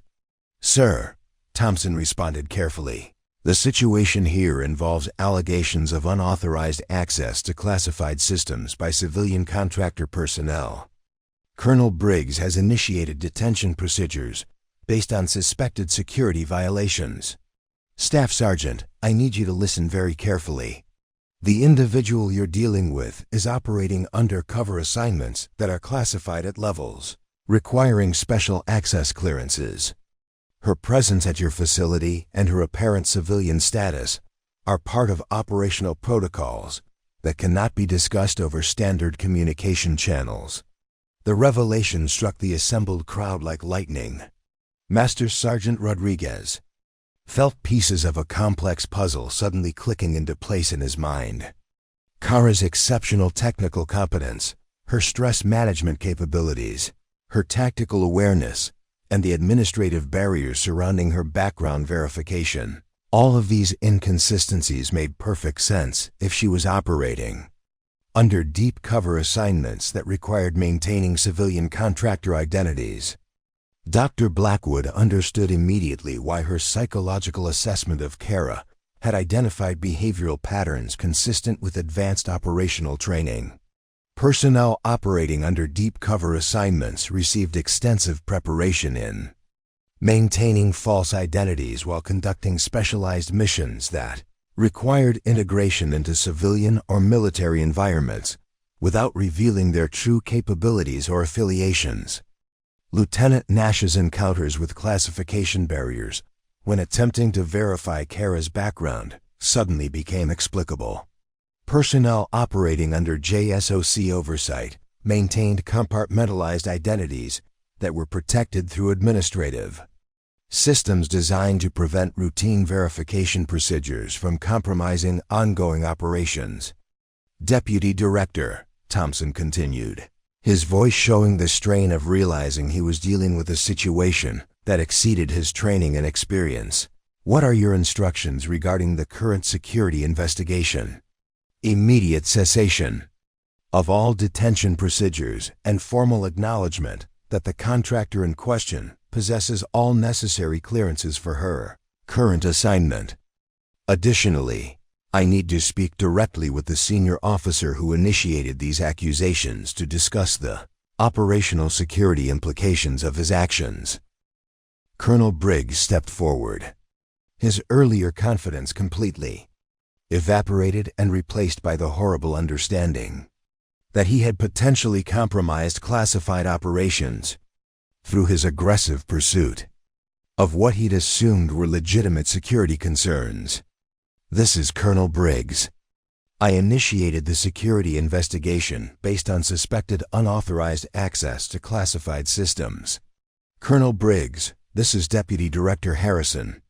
I need you to understand that your actions have potentially compromised an ongoing operation that is classified at levels requiring presidential authorization. The individual you've been accusing of security violations is operating under assignments that are vital to national security interests. The words hit Briggs with devastating force. Presidential authorization meant operations that existed at the highest possible classification levels, involving personnel whose very existence in certain capacities was itself classified information. He had just spent 2 hours publicly humiliating someone whose work was apparently vital to national security operations. Kara remained standing against the wall, her expression unchanged despite the revelation that was transforming everyone's understanding of the situation. She had maintained perfect operational security throughout the confrontation, neither confirming nor denying her true status while allowing the situation to develop according to protocols designed to protect classified operations. Technical specialist. Chun felt a profound sense of recognition as she understood why Kara's technical competence had seemed so exceptional during their routine work together. She hadn't been working with a civilian contractor, but with an operational specialist whose technical expertise was calibrated to requirements that civilian contractors would never encounter. Captain Martinez looked at his tablet containing Kara's work orders and clearance documentation with new understanding. The administrative complexities he'd encountered weren't bureaucratic confusion but operational security measures designed to protect the identity and activities of personnel whose work couldn't be acknowledged through normal military administrative channels. Colonel Briggs. Deputy Director Harrison continued, "I need you to understand the gravity of what has occurred. The operational security of ongoing classified activities has been potentially compromised through public discussion of this individual's capabilities and background. We will need to conduct immediate assessment of damage control requirements." Briggs found his voice, though it carried none of the authority he'd displayed earlier. "Sir, I had no knowledge of any classified operations. The contractor appeared to be operating outside normal authorization protocols. I was attempting to protect base security through standard investigative procedures. Colonel, the protocols governing personnel operating under special access programs are specifically designed to appear routine to individuals without appropriate clearance levels. Your lack of awareness of these operations is intentional and necessary for maintaining operational security." Master Sergeant Rodriguez approached Kara directly, his expression showing the profound respect that came from understanding he had been witnessing genuine operational capability rather than security violations. "Ma'am, I apologize for the situation you've endured. Your professionalism throughout this confrontation has been exemplary." Kara nodded slightly, acknowledging Rodriguez's words without breaking the operational security that still governed her responses. Even with JSOC intervention, certain protocols remained in effect regarding discussion of classified activities in environments that lacked appropriate security controls. Staff Sergeant Thompson had ended his call with Deputy Director Harrison and now faced the complex task of managing a security situation that had transformed from routine investigation to potential operational security crisis. "Colonel Briggs, I've been instructed to immediately cease all detention procedures and formally acknowledge that Contractor Thorne possesses all necessary clearances for her current assignment." The assembled crowd processed this information with varying degrees of understanding and amazement. Personnel with experience in classified operations recognized the implications of JSOC intervention, while others struggled to comprehend how a routine security investigation had escalated to involve the highest levels of military special operations oversight. Dr. Blackwood reflected on her psychological assessment of Kara's capabilities with new appreciation for the sophisticated operational training that such deep cover assignments required. Maintaining false identities while conducting specialized missions demanded psychological Preparation that exceeded what most military personnel ever received, Lieutenant. Nash understood why her attempts to verify Kara's background had encountered such comprehensive administrative barriers. The protection of operational personnel required systematic procedures designed to prevent routine military administrative systems from compromising ongoing classified activities. But Colonel Briggs stood facing the devastating realization that his assumptions about military hierarchy and contractor authority had led him to potentially compromise operations that were vital to national security. The woman he'd been denouncing as a security risk was apparently someone whose work was so sensitive that even acknowledging her true status required intervention from the highest levels of military command. The question now was whether the operational security of ongoing classified activities could be restored, or whether his public confrontation had created damage that would require extensive counterintelligence measures to address the immediate aftermath of Deputy Director Harrison's intervention. Created a ripple effect of recognition that spread through the assembled crowd like wildfire. What had begun as a simple security investigation had transformed into a moment of profound realization about the complexity of military operations and the sophisticated personnel who conducted them under deep cover. Master Sergeant Rodriguez was the first to formally acknowledge the new reality. His 30 years of military service had exposed him to enough classified operations to understand the significance of JSOC involvement, and his response was immediate and unequivocal. He stepped forward, came to rigid attention, and rendered a crisp military salute that held for the full 3 seconds required by military protocol. "Ma'am," Rodriguez said, his voice carrying the respect that came from recognizing genuine operational capability. "It has been an honor to serve alongside you, regardless of the circumstances that brought us to this moment." The salute represented more than military courtesy. It was acknowledgement that Kara's service to national security deserved the same recognition afforded to uniformed personnel, regardless of her civilian cover status. Rodriguez understood that some of the most dangerous and vital military operations were conducted by personnel whose contributions would never be publicly acknowledged. Lieutenant Nash immediately followed Rodriguez's example, her salute accompanied by visible emotion as she processed the magnitude of her earlier administrative frustrations. "Ma'am, I apologize for the difficulties encountered during background verification procedures. I now understand that those barriers were intentionally designed to protect ongoing operations."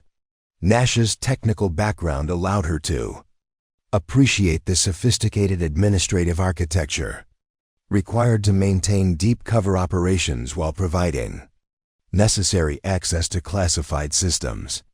The classification barriers she'd encountered weren't bureaucratic obstacles, but carefully constructed operational security measures designed to protect personnel whose work required integration into routine military environments. Captain Martinez stepped forward with his tablet, his expression showing amazement mixed with professional admiration. "Ma'am, your work orders and technical assignments now make complete sense. The complexity of the systems you've been maintaining and the advanced protocols you've implemented represent operational requirements far exceeding routine contractor activities." Martinez had been struggling to understand how civilian contractor assignments could justify such extensive access to classified communication systems.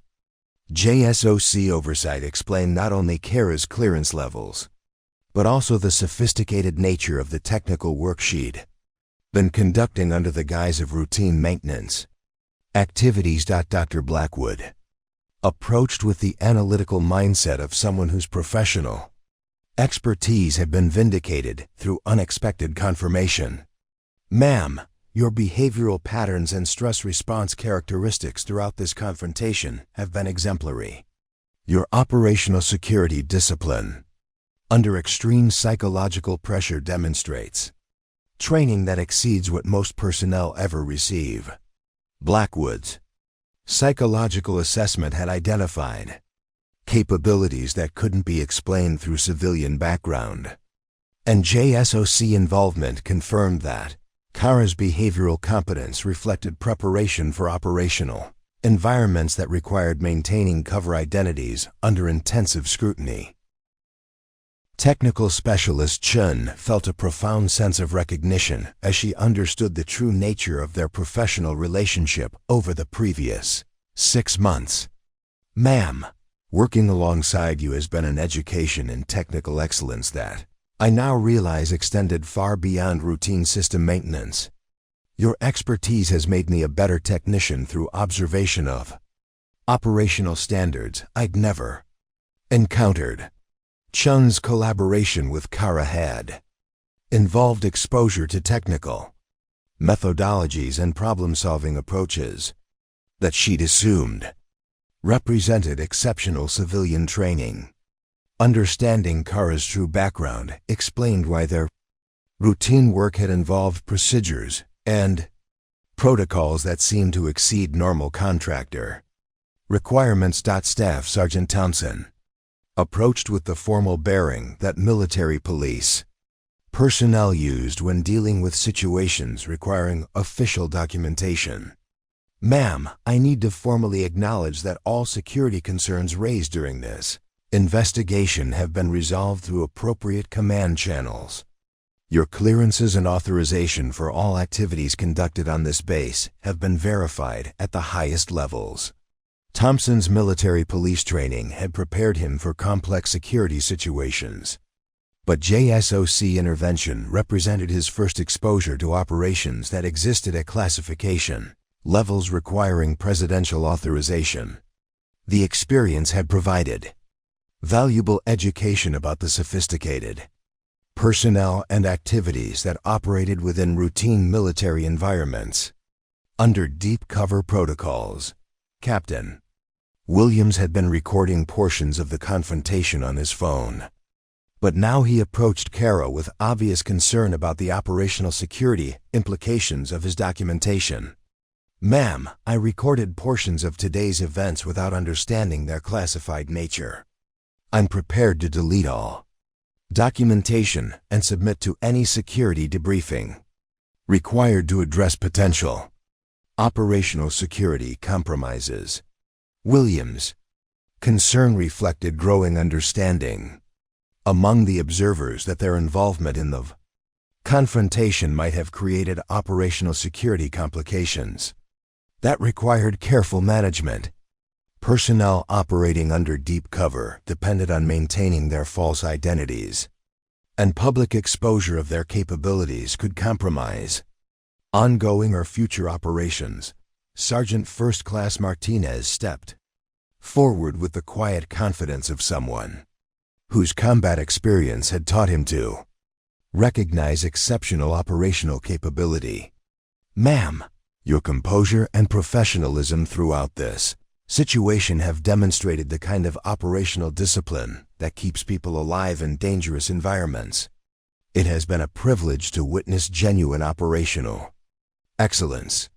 Martinez's assessment carried particular weight because his combat deployments had exposed him to special operations personnel whose capabilities he understood and respected.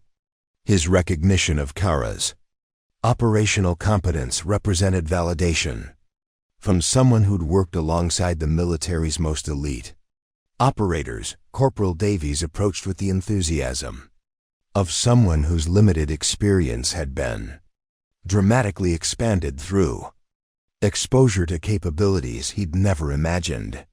Ma'am, observing your performance during the technical assessments has been educational beyond anything I encountered during my military police training. Your operational competence has redefined my understanding of what professional excellence looks like. Davies Response reflected the impact that witnessing genuine operational capability had on junior personnel who'd never been exposed to the sophisticated training and competence that characterized special operations communities. The experience would influence his professional development and understanding of military service throughout his career. Even Colonel Briggs managed to step forward, though his approach carried the weight of someone who understood that his actions had potentially created serious consequences for national security operations. His earlier confidence had been completely replaced by the soberness that came from recognizing catastrophic errors in judgment. "Ma'am," Briggs said, his voice showing none of the authority he displayed during the confrontation. "I formally apologize for the operational security complications created through my failure to recognize the classified nature of your activities. My actions were based on incomplete understanding of the situation and represented serious failures in judgment that I take full responsibility for." Briggs' apology carried particular significance because his senior officer status made his recognition of error especially meaningful to the other personnel present. His acknowledgement that assumptions about contractor capabilities could lead to serious mistakes would influence how future situations involving unclear personnel status would be handled. But throughout all these individual acknowledgments and apologies, Kara maintained the operational security discipline that had characterized her response throughout the entire confrontation. She accepted each gesture of respect with professional courtesy, while neither confirming nor denying details about her background or activities that remained classified. Her responses consisted of simple acknowledgments. "Thank you. I appreciate your professionalism. Your service is valued," that maintained appropriate boundaries while demonstrating respect for the personnel who were processing their recognition of her true capabilities and status. The transformation in the corridors atmosphere was profound and immediate. What had begun as a hostile confrontation between military authority and apparent civilian overreach had become a moment of professional recognition and mutual respect between personnel whose service to national security took different forms but shared common dedication to operational excellence. Master Sergeant Rodriguez understood that everyone present had received education about the complexity of military operations and the sophisticated personnel who conducted vital missions under cover identities that protected both ongoing operations and the individuals who risked their lives to accomplish them. The question now was whether the operational security of Kara's assignment could be restored, or whether the public nature of the confrontation would require her extraction from Fort Meridian and reassignment to activities that hadn't been compromised by unauthorized exposure. The individual reckonings that followed JSOC's intervention revealed the profound personal impact of witnessing assumptions shattered and realities redefined. Each person present processed their role in the confrontation differently, leading to moments of accountability that would influence their professional conduct for years to come. Colonel Briggs requested a private conversation with Deputy Director Harrison, understanding that his actions required explanation and accountability at levels far exceeding routine disciplinary procedures. The secure communication took place in his office, with Staff Sergeant Thompson present as required witness for discussions involving potential operational security compromises. Deputy Director Briggs began, his voice carrying none of the authority he displayed during the confrontation. "I need to understand the full scope of the operational security damage created by my actions. My failure to recognize the classified nature of this individual's activities may have compromised ongoing national security operations." Harrison's response was measured but serious. "Colonel, your public questioning of this operative's capabilities and background has potentially exposed operational methodologies that are classified at the highest levels. More significantly, your actions may have compromised her ability to continue operating effectively under deep cover in future assignments. The implications were devastating. Deep cover operatives spent years developing false identities that allowed them to integrate into civilian or military environments without revealing their true capabilities. Public exposure of those capabilities could render an operative ineffective for future assignments that required maintaining civilian contractor or similar cover identities. Sir, what can be done to mitigate the damage? Briggs asked, understanding that his career was now secondary to addressing the operational security crisis he'd created. I'm prepared to accept whatever consequences are necessary to protect ongoing operations and personnel.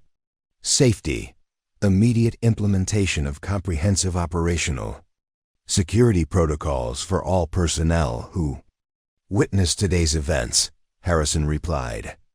Additionally, formal documentation acknowledging that discussion of this individual's demonstrated capabilities with unauthorized personnel will be treated as disclosure of classified information subject to federal prosecution. Meanwhile, Dr. Blackwood had requested permission to conduct individual psychological assessments of key personnel who'd been present during the confrontation. Understanding that exposure to unexpected classified operations could create stress responses requiring professional attention, Captain Martinez was among the first to undergo assessment, his technical background making him particularly susceptible to ongoing curiosity about Kara's operational capabilities. Doctor, I keep thinking about the technical procedures I observed today. The sophistication of her methodologies suggests training and experience that I can't stop analyzing. That's a normal response to exposure to capabilities that exceed your previous experience, Blackwood explained. However, your professional obligations now include recognizing that continued analysis or discussion of those capabilities with unauthorized personnel could compromise national security operations. Blackwood's sessions with each witness involved education about operational security requirements and stress management techniques for processing exposure to classified information that couldn't be discussed through normal channels. The psychological impact of learning that assumptions about military hierarchies and contractor capabilities could be completely wrong required careful management to prevent ongoing anxiety or inappropriate curiosity. Lieutenant Nash struggled particularly with the administrative implications of her discovery that routine background verification procedures could be deliberately obstructed to protect ongoing operations. Doctor, how do I distinguish between legitimate classification barriers and actual security problems in future situations? Through proper channels and patient verification procedures, Blackwood advised. When administrative barriers seem disproportionate to apparent circumstances, the appropriate response is escalation through proper command channels rather than assumption that security violations are occurring. Nash's experience would influence her approach to personnel administration for her entire career, teaching her that military operations involved complexities that couldn't be understood through routine administrative procedures. Technical specialist Chun underwent extensive debriefing about her professional relationship with Kara over the previous 6 months, helping security personnel understand whether routine interactions might have inadvertently exposed operational details that could compromise future activities. The technical work we conducted together always seemed exceptionally sophisticated, Chun explained during her session. I attributed her expertise to superior civilian training, but now I understand that her capabilities reflected operational requirements I wasn't clear to recognize. Chun's debriefing revealed that Kara had maintained perfect operational security throughout their professional relationship, never demonstrating capabilities that exceeded what exceptional civilian contractors might possess while still accomplishing the sophisticated technical work required by her actual assignment. Master Sergeant Rodriguez met with Deputy Director Harrison personally, his 30 years of military experience making him valuable for assessing the long-term implications of the operational security breach. Sir, this situation has provided education about operational complexities that most base personnel never encounter. The learning value could be significant if properly managed. Master Sergeant, your observation is correct, Harrison acknowledged. Exposure to actual operational security requirements can enhance personnel understanding of why certain procedures and protocols exist. However, that educational value must be balanced against operational security requirements that prevent discussion of specific capabilities or methodologies. Rodriguez would serve as informal counselor for other personnel processing their exposure to operational realities that challenge their understanding of military hierarchies and contractor capabilities. His experience and credibility made him effective at helping younger personnel understand the importance of operational security while processing their natural curiosity about what they'd witnessed. Staff Sergeant Thompson received comprehensive briefing about managing security situations that might involve personnel operating under classified assignments. Staff Sergeant, your professional response to this situation was exemplary once proper information became available. However, future situations may require earlier recognition that administrative complications could indicate operational security considerations rather than routine security violations. Thompson's military police training would be enhanced through exposure to protocols for identifying situations that required specialized handling due to potential involvement of classified personnel or operations. The experience would make him more effective at distinguishing between routine security matters and situations requiring escalation through specialized channels. Captain Williams faced particular scrutiny due to his recording of portions of the confrontation, requiring assessment of whether his documentation had captured information that could compromise operational security if disclosed to unauthorized personnel. Captain, your recordings will be reviewed by specialized personnel to determine whether classified information was captured, Harrison informed him during his individual session. Regardless of the review results, you now understand that recording interactions with personnel whose backgrounds may involve classified operations creates potential security risks. Williams' experience would influence his approach to documentation throughout his career, teaching him that routine military interactions could involve personnel whose true status required careful protection through operational security protocols. Even Corporal Davies, despite his junior status, required individual assessment to ensure he understood the significance of what he'd witnessed and the ongoing obligations created by exposure to classified operational capabilities. Corporal, your enthusiasm for learning is commendable, Dr. Blackwood explained during his session. However, your professional development must now include understanding that some knowledge creates ongoing responsibilities that extend throughout your career.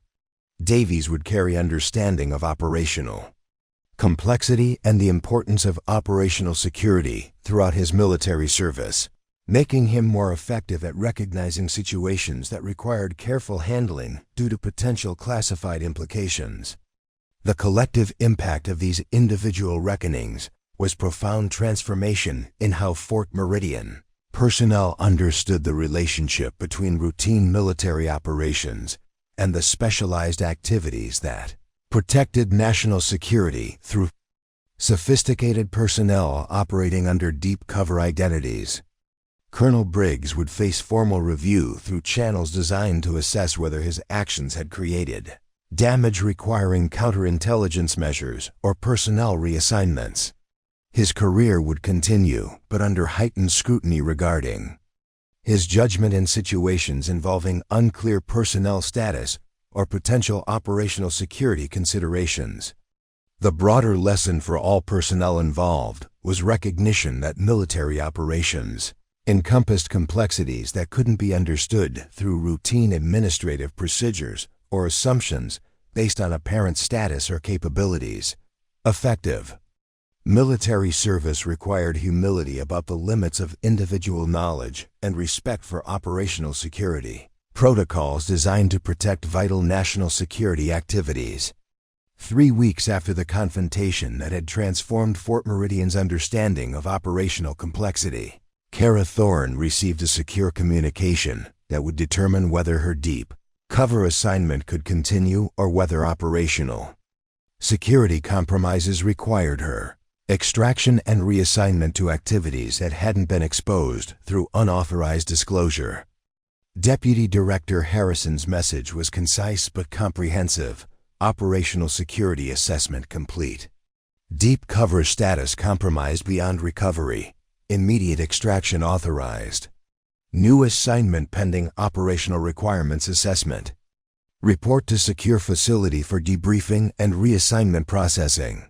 The words represented the end of 18 months of careful integration into Fort Meridian's civilian contractor community, 18 months of maintaining false identity while conducting sophisticated intelligence gathering that had provided valuable insights into base security protocols, personnel reliability, and operational vulnerabilities that could be exploited. That's a normal response to exposure to capabilities that exceed your previous experience, Blackwood explained. However, your professional obligations now include recognizing that continued analysis or discussion of those capabilities with unauthorized personnel could compromise national security operations. Blackwood's sessions with each witness involved education about operational security, requirements and stress management techniques for processing exposure to classified information that couldn't be discussed through normal channels. The psychological impact of learning that assumptions about military hierarchies and contractor capabilities could be completely wrong required careful management to prevent ongoing anxiety or inappropriate curiosity. Lieutenant Nash struggled particularly with the administrative implications of her discovery that routine background verification procedures could be deliberately obstructed to protect ongoing operations. Doctor, how do I distinguish between legitimate classification barriers and actual security problems in future situations? Through proper channels and patient verification procedures, Blackwood advised.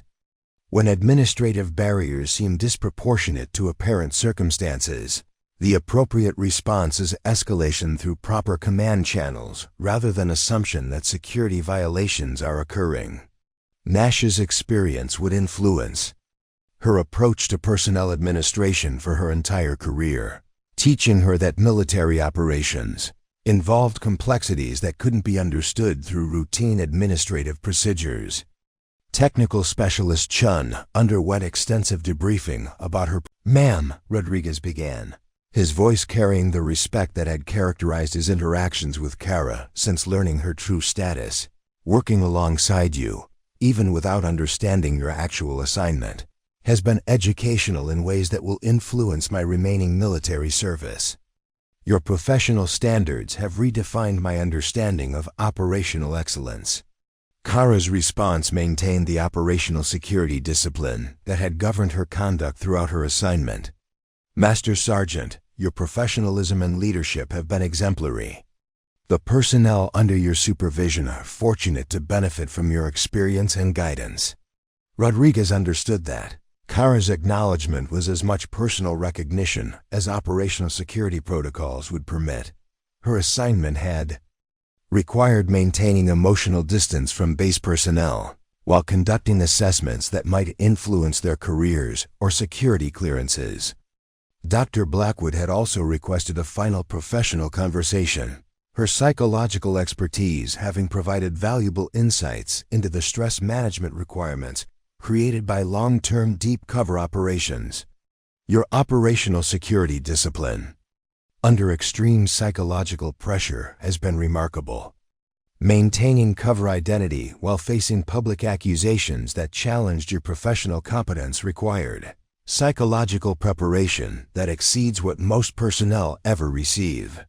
Doctor, your understanding of operational psychology has been perceptive and professionally valuable, Kara replied.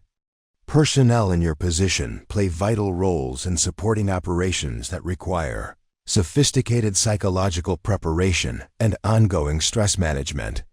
Blackwood recognized that Kara's assessment carried implications extending beyond personal recognition. Deep cover operatives required support from personnel who understood the psychological demands of maintaining false identities while conducting activities that involved constant risk of exposure and operational failure. Lieutenant Nash had prepared a technical summary of the administrative lessons learned through her exposure to operational security protocols that protected deep cover personnel. Ma'am, understanding how classification barriers can be used to protect ongoing operations has transformed my approach to personnel administration. Future situations involving unusual administrative complications will be handled with greater awareness of potential operational security considerations. Nash's professional development through exposure to operational complexity would influence her career progression and effectiveness in managing personnel administration that involved classified activities or specialized assignments requiring compartmentalized handling. Technical specialist Chun had compiled documentation of the sophisticated technical work Kara had conducted under the guise of routine contractor maintenance, hoping to understand methodologies that could enhance her own professional capabilities. Working alongside you has exposed me to technical standards and problem-solving approaches that represent the highest levels of professional competence I've encountered. Chun's technical education through collaboration with operationally trained personnel would influence her career development and provide foundation for potential advancement into positions requiring higher levels of technical sophistication and security awareness. Captain Martinez had developed comprehensive understanding of how deep cover operations required administrative support that balanced operational security requirements with the practical necessities of maintaining effective cover identities within routine military environments. Ma'am, your assignment has provided education about operational complexities that most administrative personnel never encounter. Understanding how legitimate operations can appear irregular through routine administrative perspectives will influence how I handle future situations involving unclear personnel status or unusual operational requirements. Martinez's experience would make him valuable for supporting future operations that required administrative coordination while maintaining operational security protocols that protected ongoing activities from unauthorized disclosure. Staff Sergeant Thompson had received additional training in protocols for managing security situations that might involve personnel operating under classified assignments, understanding that his professional response to complex security matters could influence the success or failure of vital national security operations. Ma'am, this situation has provided valuable education about distinguishing between routine security matters and situations requiring specialized handling due to potential involvement of classified personnel or operations. Future investigations will be conducted with greater awareness of operational security considerations that might not be immediately apparent. Thompson's enhanced understanding would make him more effective at managing security responsibilities while avoiding actions that could inadvertently compromise ongoing operations or personnel safety. Even Colonel Briggs had undergone comprehensive professional development through his exposure to the consequences of making assumptions about personnel capabilities and operational status without adequate verification through appropriate channels.